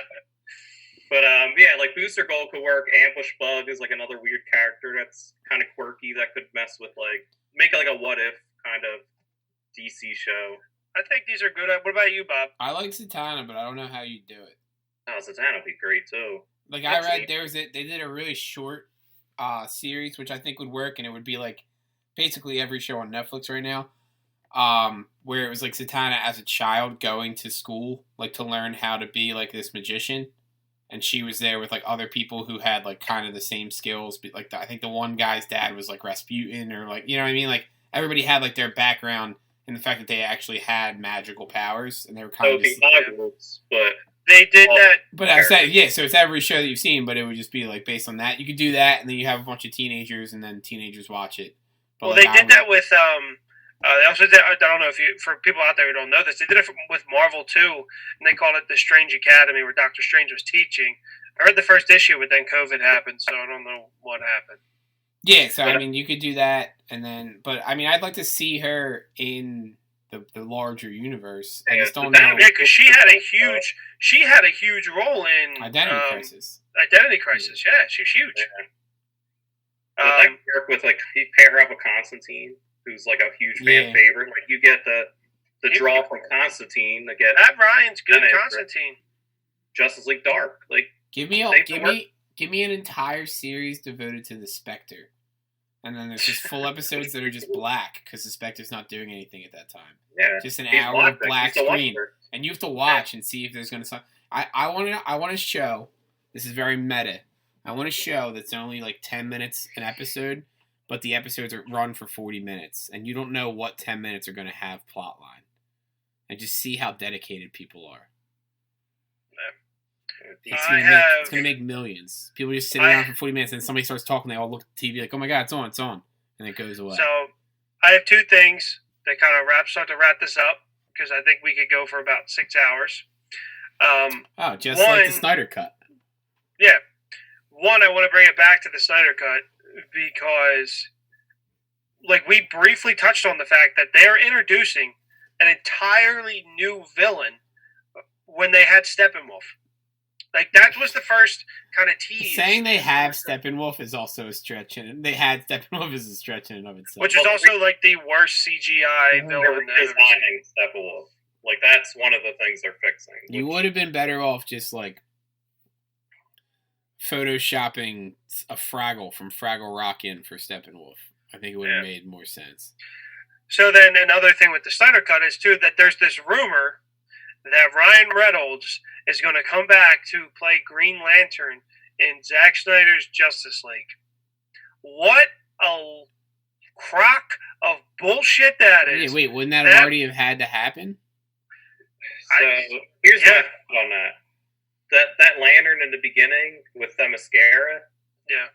Like maybe that's him. Like maybe they reworked that to be more present day. That's such like a it happened so long ago. Yeah, but they just reword that. Like, hey, this happened last week. And fucking Ryan Reynolds flying through, or Ryan Reynolds is like, I'll do it, but you have to immediately kill me. That's probably what they do. I would like to see him come back because I'm one of the few people that I know the movie's not good, but I enjoy watching the Green Lantern. That was my introduction to the Green Lantern. I like that movie for what the storyline it was based off of, and I love Ryan Reynolds, but he just didn't fit. Yeah, that wasn't my introduction. I'm gonna say Jon Stewart was my introduction with the cartoon, but I really liked him. I liked him as Hal. Nah. I liked Blake Lively, but go fuck yourself, Brian. Yeah. For longtime podcast listeners, everyone knows that I like Blake Lively and everything she does, including marrying Ryan Reynolds. Who directed that movie, though? Green Lantern? The guy who did Casino Royale. I'm going to look it up right now. He needs a cut. I need to give him a cut. Yeah, let's get that dude's cut. Hold on. Michael something, I think. Michael Bay? Martin Campbell. Can we get the Campbell cut? The Campbell cut's probably fire. I want the Campbell cut. Every listener, hashtag Campbell cut. All right, so there'll be 16 hashtags of that floating around. Release the Campbell cut is our new. I don't care if we ever actually do become like a legitimate podcast. I'm running with the idea that we have like 12 total listeners for the rest of my life. 12 total listeners in each country. Probably not far. Oh no, we have like 8 domestically, and then we have 1 in 4 different countries outside. 4 continents. Yeah. 2, right, 2 in Australia. One dude's towing the line between Europe and Asia. All right, before we go, let's run through our favorite DC films and what we hope the future of DC is.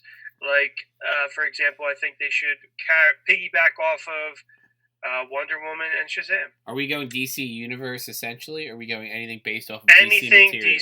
Anything DC, because there's really not that many DC Universe films. There's not many good DC Universe films. What also? Let's have your worst, like the one you hate the most out of all of them. So for me, I have top 5. I think Marvel's got 10. My favorite. There's a rumor before we get into this that Marvels are in no particular order. Yeah, I contacted our lawyer. He's taking care of it. Okay, just making sure because I will quit on the spot. My 5 favorite movies.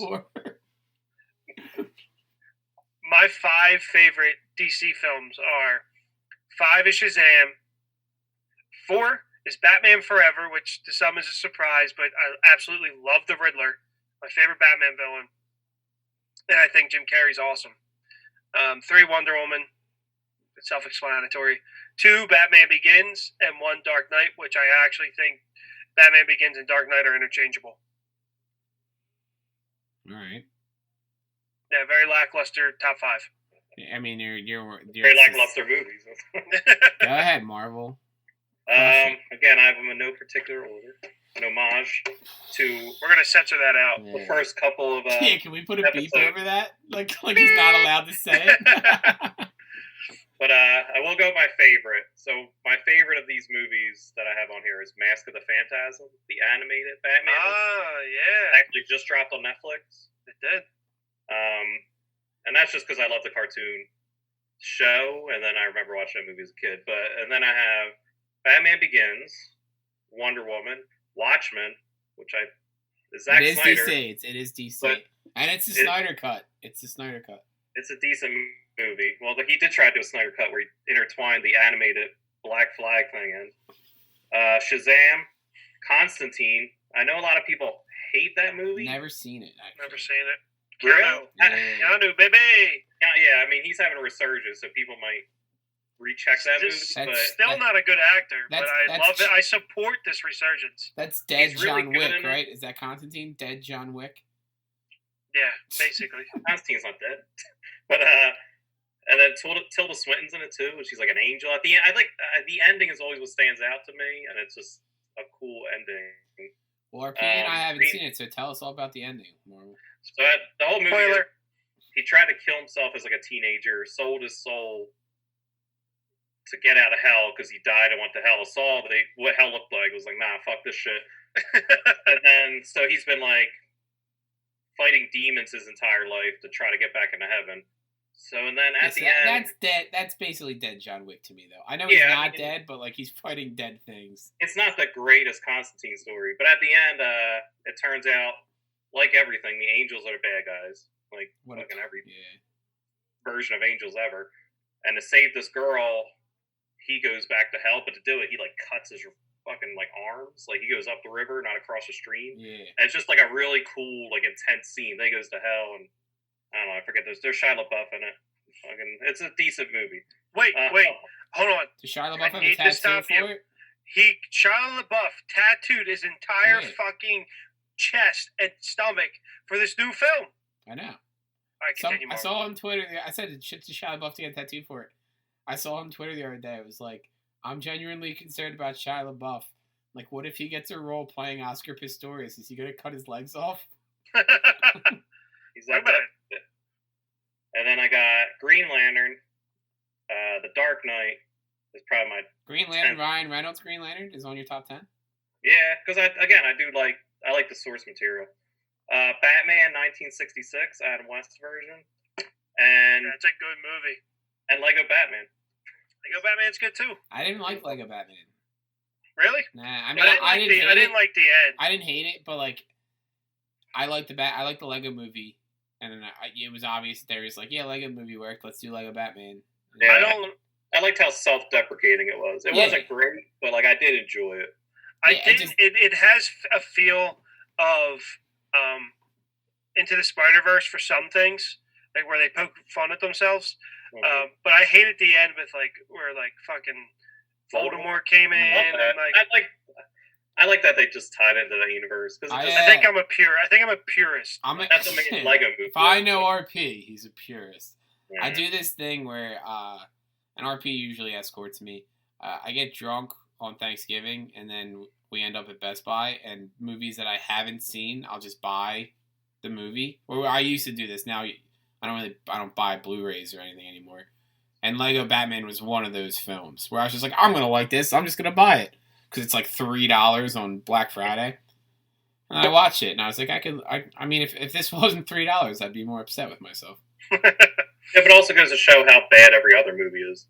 I didn't name Batman. It's on your top 10. You also didn't name like any of the OG Batmans. Michael Keaton's Batman. If I did, it would be the '89 Michael Keaton Batman. But it is dated. I don't like any of the Not that the 1966 one obviously is dated as well, but it's I don't blame you. I don't like any of the Superman movies really. Bob, do you have like a top 3? So I know you're not prepared. I can give top 5. I think I might top just 5. I might just go off the cuff and change your whole game. And I might do my worst 3. Your worst 5? I was going to do worst next. Like, what's your worst one? My worst 5 are Suicide Squad, hands down. Catwoman with Halle Berry. I personally just really can't. I do not enjoy Batman versus Superman. I think it's like drawn out. It's too long. For being the only character who hadn't had any kind of like background in the movie, Wonder Woman is the only redeeming aspect of that movie for me. Mhm. The end of that movie's good. Like when they fight, The Martha good. thing is like there's stupid. 5 minutes. Yeah, there's like a 20-minute like fight sequence that's cool. Mm-hmm. I think the one thing about DC though, even if we hate these fucking movies, like there is something entertaining or good to pull out from every one of them. I hate to admit That's it, but any movie ever. like Yeah. Harley Quinn, yes, I mean you're right. You are right. Like you can, no movie Except for Fantastic Four, the reboot, still the worst never movie I've watched ever it. seen in my entire life. Fuck, I mean, Miles Teller's in most of it. And Release fuck the that whatever dude. cut. No, somebody actually tweeted Josh Trank directed it. They said release the Trank cut, and he said no. Well, I remember I texted you. He was like, "My biggest mistake was I didn't make Sue Storm black." Too." Yeah. Mistake. Yeah, that's your Oh, biggest that's it? mistake. That's a fucking garbage movie. They don't work together at all. They don't show signs of teamwork at all. And then in the last 5 minutes of the movie, they're fucking better than the Avengers. Like, it just doesn't make... I fucking hate that movie. It's on Disney Plus now. I know. I Is wish they it? didn't. I might have to I thought watch about it. unsubscribing because they added it. Miles Teller, baby. Ugh.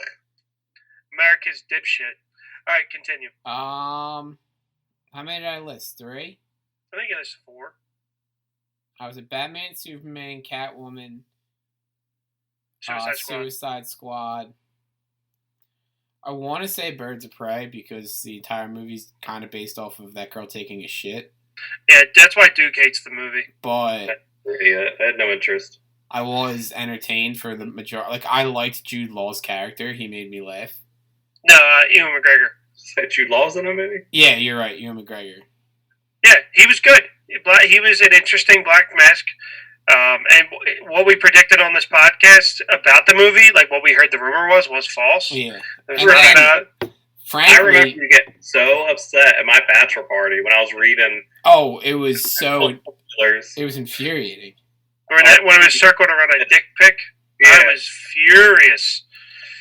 Which it still could have been. They could have edited that out. Yeah. But also, that movie has Margot Robbie, and I love her, so... Also has Suicide Squad doesn't have enough Margot Robbie, or it wouldn't have made this list. Black Canary, who I really like, and the girl from You- Scott Pilgrim Yes. plays the Huntress, who She I is, also Mary yes. Elizabeth Winston, who I absolutely adore. There you go. Yeah, that movie has good Oh, parts. this is all completely off topic. I'm going to give you those 3 because I don't know that I have enough. Like, I'm sure there's terrible ones. One of the Tim Burton Batmans is going to make the list. For worst? I can't pick which one. 2. It has to be 2. I would guess. I would say 2, but I love Danny DeVito as a Penguin. Yeah, Wait, That is for- my least for- favorite. For best or worst, Worst. Tim Burton Batman would be on the worst. Well, he's got people 4, don't like right? that second one. No, he's only got 2. The other 2 Ah. aren't him. I liked it. I personally like Batman and Robin. I grew up liking it, but I know it's not. I know it's not Good. good, but I enjoy it, and I like some of the jokes that are made. Yeah, I do It's like time- all of them. It's like a Time to chill out. and I like Batman Forever. Like, those movies were made for kids, and then grown-ups got mad that they weren't what they wanted them to be. Like, those My favorite movies are horror absolutely not made for grown-ups. Yeah. Or Jim Carrey wouldn't be in a skin-tight green suit the entire time. Well, did you ever hear the story where he wanted to shave a question mark into his hair? But That like would he have had, been like, awesome. he had like court appearances. I think he was getting divorced at the time, so he couldn't be showing up at court with a giant question mark. Look at this guy. Actually, I'll be honest. I take back my famous scare. That's what I want to see. I want a Riddler series. I don't care how it is, what it is. He is one of my absolute favorite DC. So they did a spin. characters. Villain series would be actually cool too. They could do a whole like thing of that. Just do a one season like the What If of just like an animated Rogues Gallery or live action whatever series. They did a series for Dick Grayson where he was like a secret agent, and people Yeah. hated it. It was called Grayson, right? It's called Grayson, and I would be all right with that too. All right, so Bob, what's your favorite DC movie? You know what? Because we all know it's probably going to be a Nolan movie. Yeah, Not counting Nolan. I was gonna say because if I did my top 5, 3 of them are Nolan. Usually, Dark Knight Rises doesn't make it until I sat and I watched The Dark Knight Rises from like 1:00 till like 5:15 the other day because I was watching it on network television. That's commitment. And I was like, I own it. I could watch it on any other media easily. But it was already on, and I was already like halfway through, like a half hour into it, and I was like, I guess not. And then I like checked the time on the TV. And I was like, oh, this is going till 5:15. So figure it's like 1:45 at that point.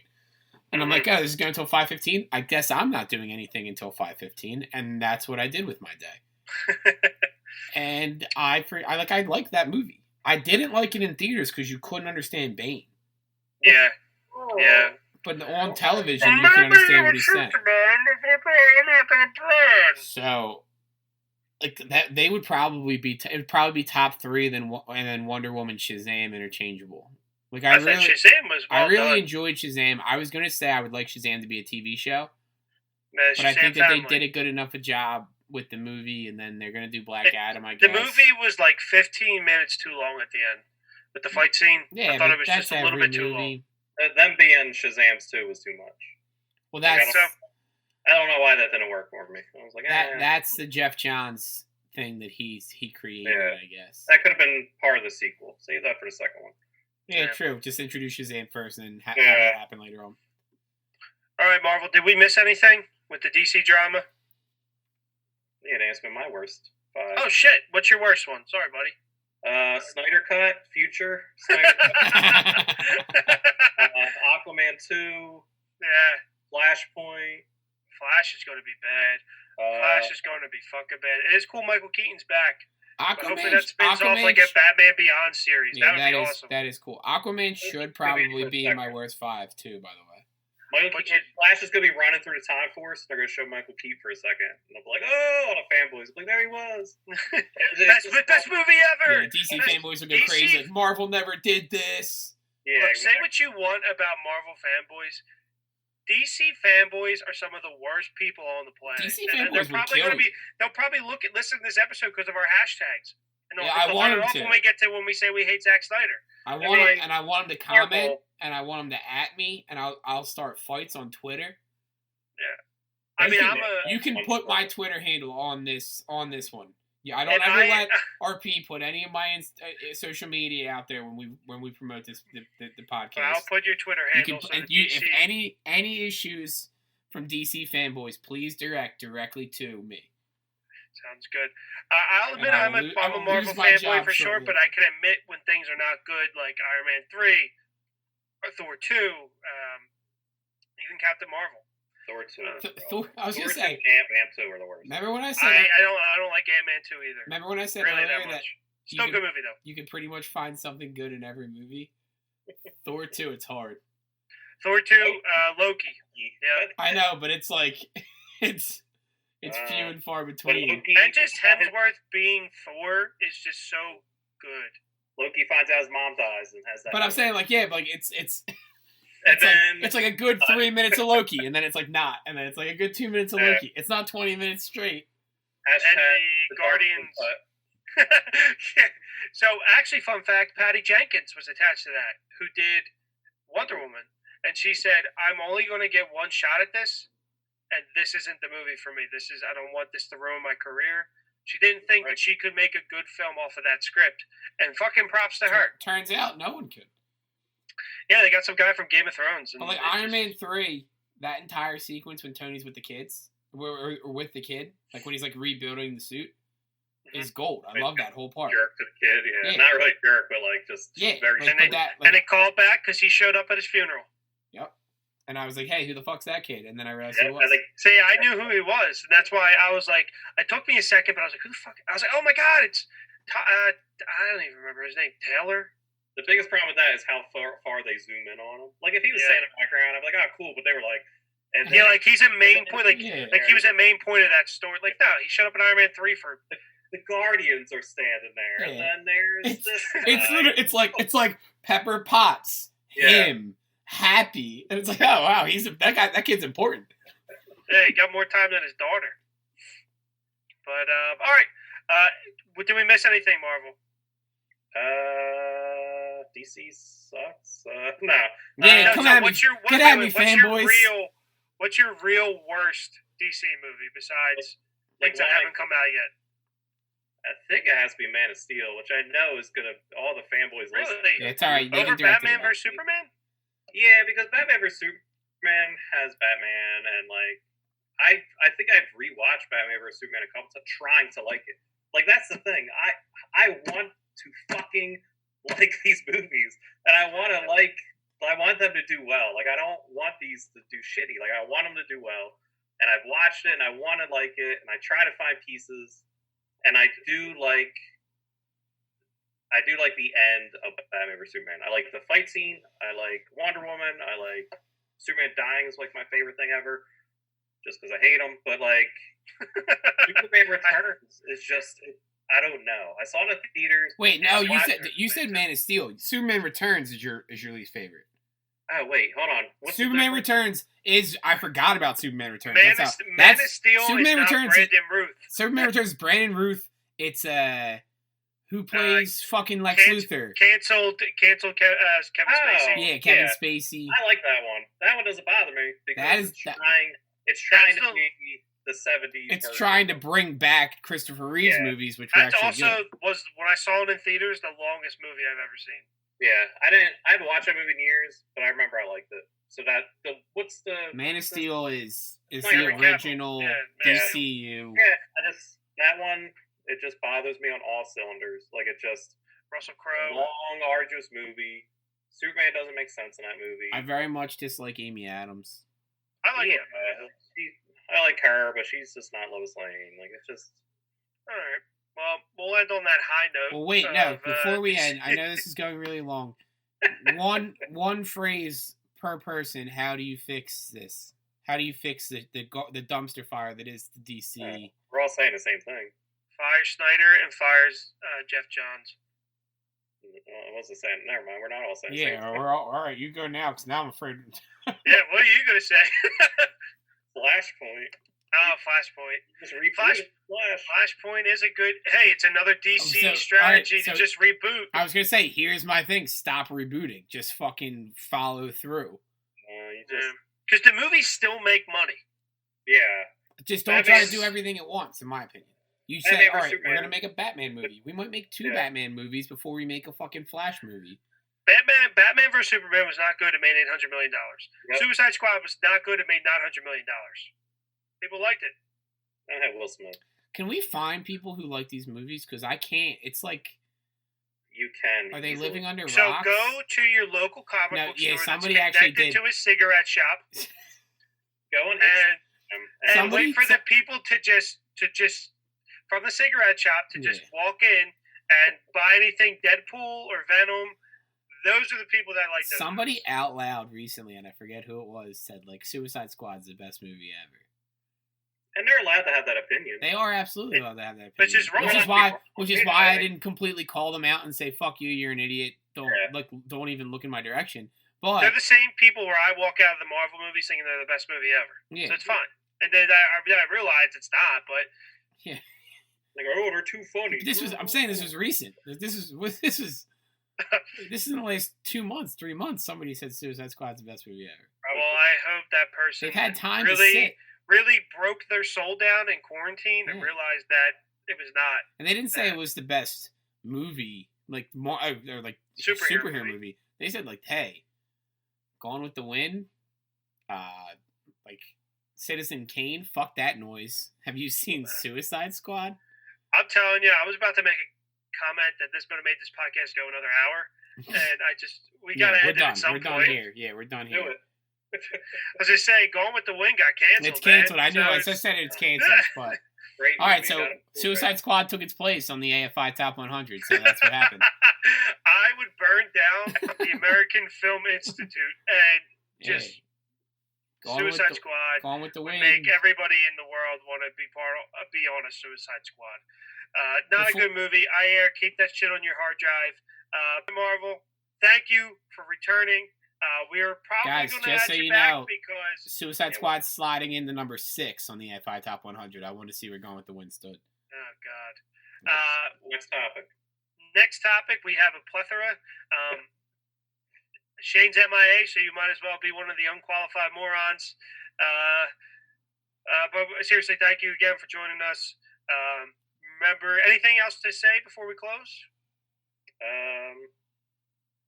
No. Marvel has a child coming that potentially is named. I can cut this too. After a DC character. Yeah, inadvertently. I can cut it if you want. I didn't name him. But all right. Save it for the August episode. There you go. We should actually make that we have you on once a month. I think that's good because it's not only good for material, it's good for my soul. I was gonna say, can we do? Like, we either see we either hang out with him or he's on the podcast, just so it's good for my soul. And it gets me away from my wife for like 3 hours. That's why I want to keep going. Like I just. Well, here's the thing. I could keep going, but then that means I have to re-listen to all of this. Yeah, he's already at 147. As soon as I log off, she would be like, "How was it? What'd you talk about?" Well, I mean, we don't have to get off the Zoom. We just have to stop recording. We don't have to tell her that we talked about her in a tub. We don't gotta mention that. We don't have to stop hanging out. We just have to stop recording. Which means he has to give a wrap up right now. Let's go. All right. Thank you for listening. Remember to rate, like, and subscribe. Tip your waiters and waitresses when you go out. And so thanks for listening, and we'll see you later. Release the Campbell cut.